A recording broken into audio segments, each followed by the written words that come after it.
Mary Gutierrez, pa naman si Alexis, kamukha siya ni Superman. I pray for your healing in name of Jesus from head to foot. Your heal, Alexis, in Jesus' name. Ayan, si Ma'am Mary Gutierrez. Kamukha daw ni Superman si Kuya Alex natin. Actually, ang dami ko rin na, madaming, oo. Ayun, sabi nga ni Madam Mary Jane Gutierrez ay Superman. Thank you so much. Madami naman ako nababasa about doon, kahit na yung mga message pa dati. Superman daw, kamukha ni Alex. O, ano pa dyan? Sino pa yung mga nagme-message about kay Alex? Kay Alexis pa. Ito, kay Helen di mapil sila. God, ikaw na po bahala sa kagalingan ni Alex. God will help you, Alex. God is your Savior. Ayan. Sino pa? Okay, regarding naman sa gamot, Bray.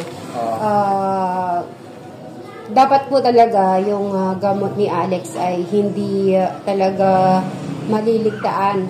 Ang nangyari po, syempre, nandun po ako, di ba po si Jano, ang kaano po ni Alex talaga. Si Jano naman po, hindi naman po talaga naman nagkulang sa paalala at binibigay yung gamot ng kay Alex po. Ang problema ay sabi ni Alex ay nagsawa na daw po siyang uminom ng gamot. Si Alex po yung nag-refuse po about dun sa pag-inom. So, mahirap din po kasi, mahirap po kaya yun, kaya bumalik ulit yung ni Alex natin na alam namin na dapat ipipilit namin yun. Kaya lang, sa sitwasyon po ni Alex, ay mahirap din kung si Jano ay hindi niya po maano din si Alex. Paano po ako, di ba? So, ako naman, nag-adjust lang po ako. At pagpapray natin si Alex, si Eric, si Jano, Crystal, at ikaw, lahat syempre para po kay Alex natin, ipag-pray natin. Jesus, hinihiling ko po na pagalingin niyo po si Alex, hawakan mo ang kanyang puso, na maramdaman niya ang pagmamahal po, at kung ano yung nararamdaman niyang sakit, ilayo niyo po, God. Alam ko sa nakikita ko sa araw-araw, nakikita ko sa kanya yung nadarama niya po, at sana yun po ay mawala sa kanya.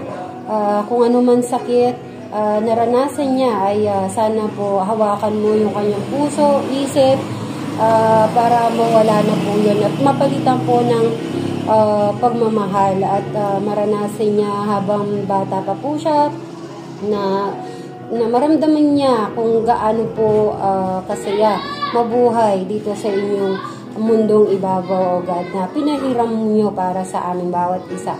Sana, Lord, wag niyo po kaming pababayaan, bawat isa sa amin, na sa lahat ng mga ginagawa niyo po sa amin, pagsusupport sa pagmamahal, ginaguide para sa kanila magkakapatid. At hinihiling ko, Lord, na lahat po, bawat isa sa amin na hawakan mo ang aming puso, na maging matatag at mapagmahal bawat isa sa amin, at mas lalo po namin malaman kung ano yung tunay na pagmamahal na ibinibigay niyo sa amin at ibibigay din namin sa bawat isa sa amin.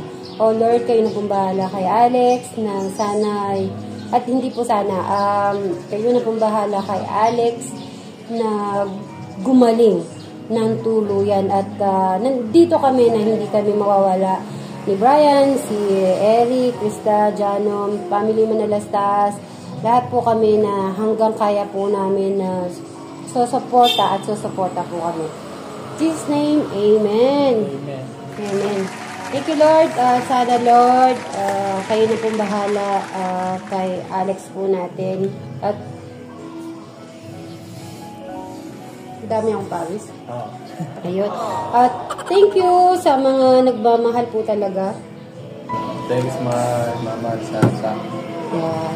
But ganun ka tumingin naman, Brian? Na ano naman ako.